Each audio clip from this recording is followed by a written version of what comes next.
Благодарам, председателе.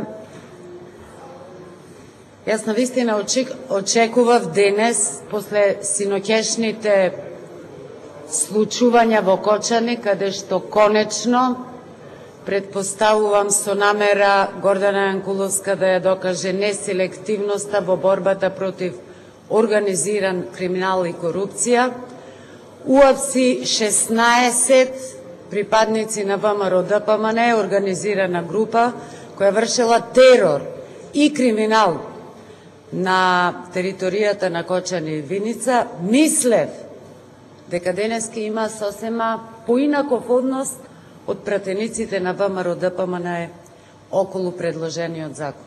Дејќи денес говориме за закон кој треба да обезбеди алиби за криење на тежок криминал и корупција, и тоа за луѓе многу блиски на премиерот Никола Груевски. Да не дојди, колеги, не чувме, не знаевме, како што предпоставувам денес се однесуват. Затоа ве предупредувам. Сакам да говорам токму околу законот за претварање на јавните побарувачки во трите загубари, кој по втор пат се носи во собраниска процедура.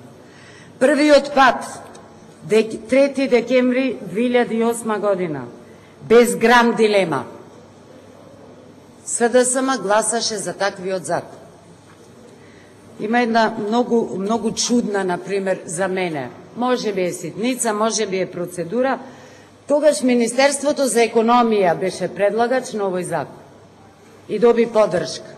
Бидејќи тогаш владата на Груевски, и се разбира тогашниот министер за економија Бесими, не убеди.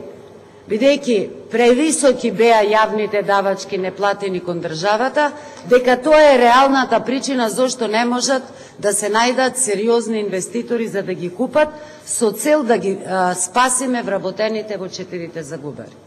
Сите од СДСМ гласавме за. Значи, стартувавме во 2009 со 0 долгови кон државата за сите 4 загубари.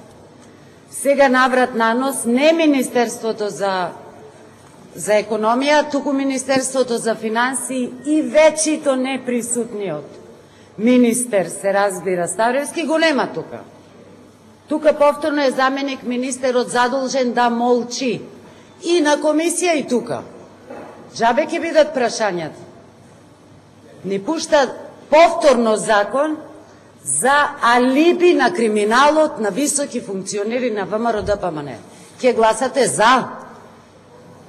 Секој од вас што ќе гласа за денес, мора да му биде јасно дека ќе биде директен соучесник во криење на криминал од страна на високи функционери на ВМРО-ДПМН. И од тоа бегање нема. Видите, ако веќе сега се знае дека првиот закон тежеше покривање на загуби од 132 милиони евра, тоа може лесно да се провери преку берзанските трансакции. Тука присутниот заменик министер, притегнат на Комисијата за финансирање и буџет, кажа овој закон ќе чини околу 30 милиони евра. За 5 минути подоцна да кажи: аманте, вие од опозицијата читајте закон. Во член 4 и 5 се говори откако сме го донеселе во собрание законот, тогаш ќе се прерачунувал долгот на овие 3 загубари.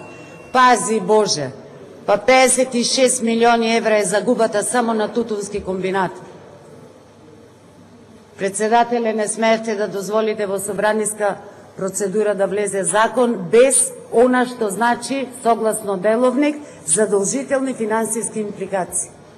Вие лично требаше да го вратите до Министерство за финанси. Ке немавме ваков проблем. Оти никој тука не кажува главното. Ако државата повторно ќе му ги прости криминалните дејанија на директорите поставени особено во Тутунски комбинат, колкав е износот на побарувањата на останатите стопански субјекти спрема овие друштва и кој ќе ги плати нив? Ова е бизнис климата, добрата бизнис клима што обезбедува Груевски? Ветерна магла. Ова е како треба да се сокрие криминалот на Замислете кој се Груевски лично го поставил во тутунскиот комбинат. Зоран Јолевски. Никола Тодоров, бивш министер нели за образование, сега за здравство, утре кој знае на што. Ама и тој поминал низ тутунски комбинат. Виктор Мизов, Владко Атанасовски, Тони Димитриевски. Се од се тешкаши од ВМРО ДПМН. Ајде да видиме конечно каков ноторен криминал се правило. Еве ги фактурите. Ве замолувам, станува збор за фактури со печати и подписи. За вас нормално ли е цигарите Брент, чија производна цена е 7,5 евра, да се фактурираат и да се извезуваат на Кипар за 6 евра? Ова треба да го покриеме? За ова ќе гласате? Или замислите цигарите 99, нај, што треба во Хонг Конг да се извезат. 8 евра производна цена, 5 евра продажна цена. Ова не се вика криминал. Еве Бонева вели обвинителство. Ајде заедно да ги однесеме фактурите.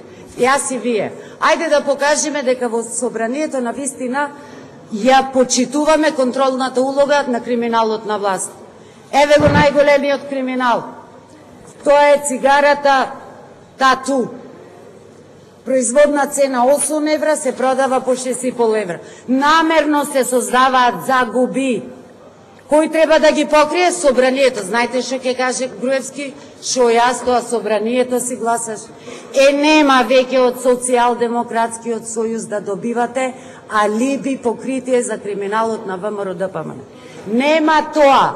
И не може да ви помене вашата лажна теза дека сте биле загрижени за вработените. Како да не? Па просечна старост на вработените во Загубарите е 58 години. Доколку ВМРО ДПМН не го сменеше законот за технолошки вишок, истите по сила на закон следните 5 години ќе добиваат надоместок до пензија. Ама вие го скративте на година и пол. Тешко на овие вработени. Денес Охис се товари опремата од Охис. Кој знае кај ќе се носи? За 14.000 евра некој ќе го добие на поклон.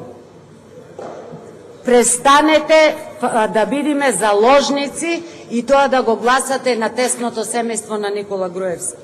Сте виделе ли консултантски услуги од 160.000 евра при забрана за рекламирање на цигари? Што добива оваа господја? Па уште сместена е во Салида и сето тоа 160.000 евра за да ги рекламирала цигарите кои согласно закон не смее да има реклама. Свесни ли сте за криминалот во Тутунски комбинат? Свесни ли сте дека наспроти сето тоа тешки маки тутунарски Доел Тутун директно го крши законот за земјоделско земјиште и наплаќа од 800 до 1500 денари за декар за користење на земјоделското земјиште. Од тутунарите, од тутунарската подзема. И вие ќе сте се грижеле за вработените и за тутунарите. Помина тоа време кога граѓаните им веруваа на ВМРО ДПМН. Вчера го видовме вашиот криминал, тежок криминал, докажане, ама во криминалот само во Тутунски комбинат Прилеп. Верувајте дека ќе одговараат не само овие, ќе одговараат и оние што имаа намера да го скријат, особено оние што го гласаат. И конечно на крајот, Тони Димитриевски, иначе заедничко минато со Никола Груевски во национална платежна картичка. Загуба 17,5 милиони евра. Жарко Христовски за 2 години 36 милиони евра загуба. Александар Дерменџиев 20 милиони евра загуба. И што е најстрашно, 5 милиони евра се земени, а не се вратени од Елем и МЕПС. Нека знаат граѓаните дека меѓу другото цената на електричната енергија се покачи и заради овој долг од 5 милиони евра. Затоа имаме толку скапа струја. И колеги, дајте уште еднаш размислите. Немојте да гласаме за закон кој е Божен закон. Ова е закон кој треба да обезбеди сокривање, повторно ќе кажам, Благодарам. на криминалот на тешкаши од ВМРО. Благодарам. Има збор господин Мисовски, Горан Повелев.